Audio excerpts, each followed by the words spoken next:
The city of Vallejo will be paying $5 million to settle a lawsuit over a police killing nearly 5 years ago. 20-year-old Willie McCoy was sleeping in his car outside of a Taco Bell when he was shot and killed by police. Ground Force Gayle talked with McCoy's family today and has the story. I know what impacted families go through in a fight for justice. I know that a lot of families are forced to settle because of the terrorism in the community. David Harrison is the cousin of Willie McCoy, who was shot and killed by Vallejo police. It was February 2019 when McCoy was sleeping in his car outside a Taco Bell when police officers started shooting. Police claimed McCoy had a gun in his lap. Court documents at the time state 6 officers fired a total of 55 bullets. 38 of them hit McCoy. No charges were brought against the officers. Only one of the officers, Ryan McMahon, was fired for violating department policies. And there's a lot of healing that needs to be done to bring some real truth and transparency and justice that's going to make some real systemic change in policy.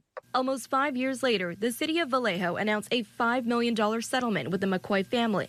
The lawsuit claimed the officers did not follow proper policing procedures and failed to develop a plan to safely take McCoy's gun, even though the passenger side window was only covered by a thin piece of plastic. I just hope that in the future that we find a way to unify and organize for a full fight to get transparency and truth, because a lot of things that happened to Willie did not have to happen to Willie. We're definitely nowhere near the end. This is the beginning of the chapter 2, and where we hope that some real justice will come, because money is not that. Family attorney Melissa Nold plans to pursue federal civil rights charges against the officers involved. We believe that the federal government, under Biden at least, will investigate this for what it is. It's flagrant civil rights violations that resulted in the death of many, many Black and brown people over the past several years. And Willie's case is just one example of this long pattern. In a statement to Crown 4, the city of Vallejo wrote in part, quote,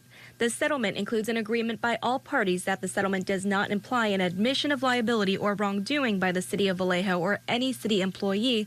Regardless of the circumstances, we do want to acknowledge that all loss of life is tragic and continue to offer our sympathy and condolences to the family and friends of Mr. McCoy." Gayle Ong, Crown 4 News.